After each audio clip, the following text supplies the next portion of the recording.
Hey, Tom Rabbit! I hope you got this for your recording. Hey, YouTube out there. Tom Rabbit likes to record these. Hey, Tom Rabbit! So, Darth, I was taking a look back at the conversation you had with Mr. Pine Creep. You remember? The one where he's like, where he kept on server muting me? I want to know if you believe Jesus actually walked on water. Fake? You're a fake? I want to know if you actually believe Jesus walked on water. You're going to manipulate the conversation? I want to ask if you believe Jesus actually did miracles. Do you really believe that, Darth? Because you don't want to have a free... I don't think it was that one. It was, you were in this Google Plus room at the time.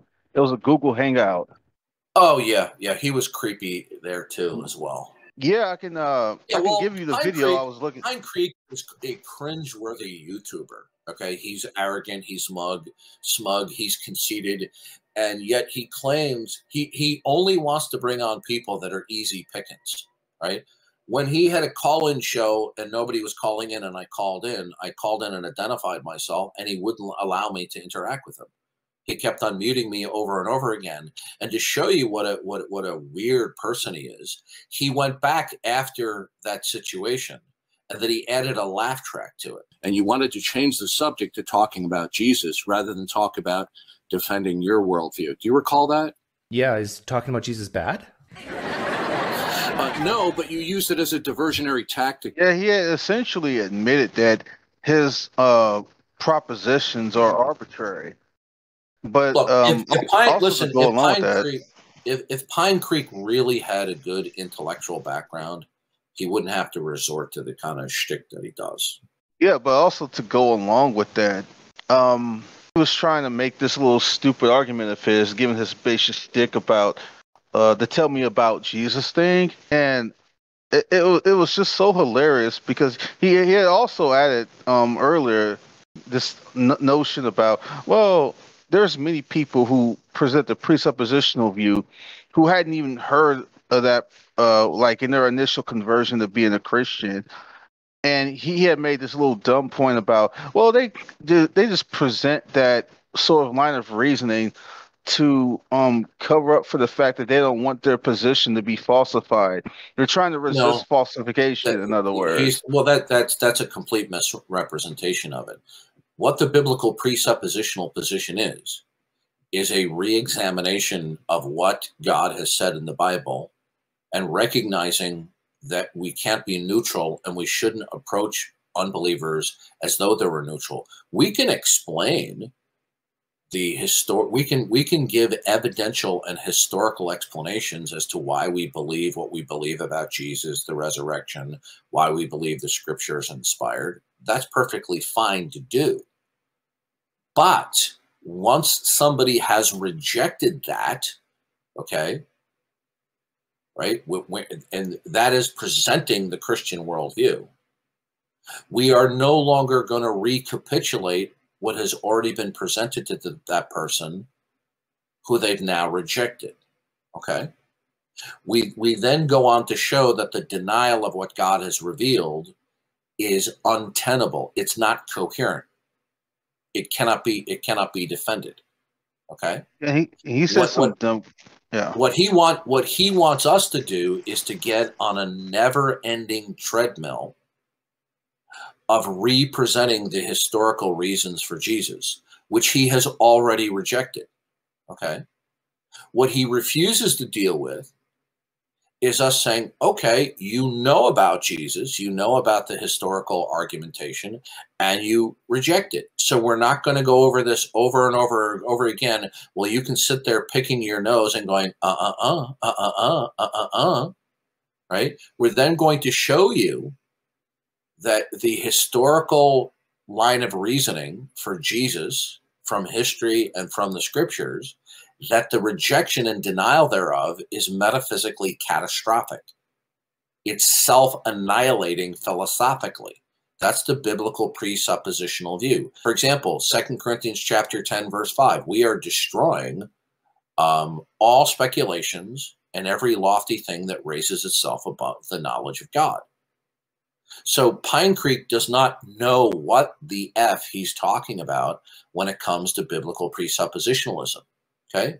It's just that for far too long, Christians have been trying to defend the faith, right, in an inadequate way.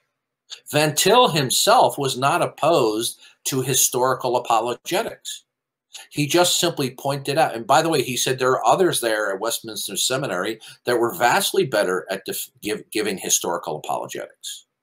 The presuppositional apologetics is not opposed to historical apologetics, but that we must recognize that once the historical case for Jesus and his self-identity claims has been made, and that is rejected, we then go to the nuclear strength arguments that show destroying speculations.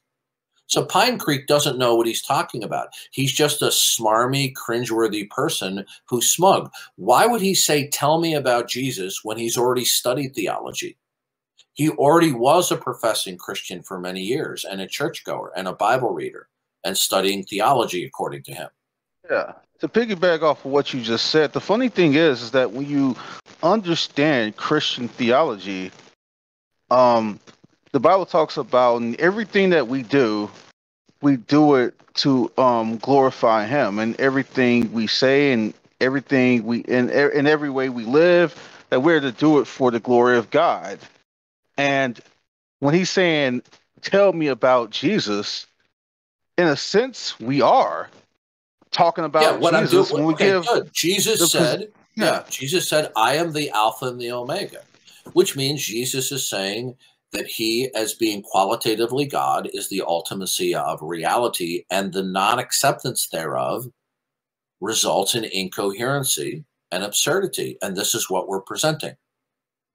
But he doesn't. So we are talking about Jesus. Of course we are. We're just not talking about Jesus in the way he wants us. We're not simply going into the Gospels and saying, "Oh, well, Jesus did this, Jesus did that."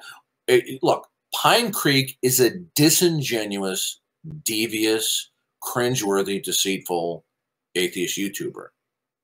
If he was such a tour de force atheist intellect, why would he mute me in the manner that I did over and over and over again, like a defiant ADD child that didn't take their Ritalin on YouTube? What's he afraid? What was Pine Creek afraid of? What Pine Creek was afraid of was that there be a level playing field where he could be questioned on anything that he said. Okay, that's why he kept on muting me over and over and over again. Right? I'll tell you about Jesus. Jesus said that I am the way, the truth, and the life. The Bible talks about how in him all the treasures of wisdom and knowledge are hidden. I think it's like Colossians 2:3 that says that. The funny thing is this: the vast majority of the content of the atheist YouTubers is just simply red meat for atheists. It's not. These are not good lines of reasoning and argument. Okay. Yeah. This is the little. This is the little game that they play, and this is what they do on a regular basis. When they no longer believe they have the intellectual high ground, they move to Plan B, which is to troll, to obfuscate, to prevaricate, to stalemate the conversation in any manner of ways, because they consider stalemating the conversation victory. Okay. Yeah, this was one of the guys that was there, but he wasn't the person who kicked you out of the hangout room. But he was one of the guys that were there. Give me the link to the video, and I'll tell you if I'm familiar with him. Yeah, what I'll do is I'll send you the Darwin's Greatest Hits video that I was watching. Yeah, send me the link to it. Yeah. Now, there's another loser. Here's a guy who's done all these attack videos, and yet he's been present any number of times when I am in VC, and he won't confront me with his defeaters. Okay, this is what a spineless little coward this individual is.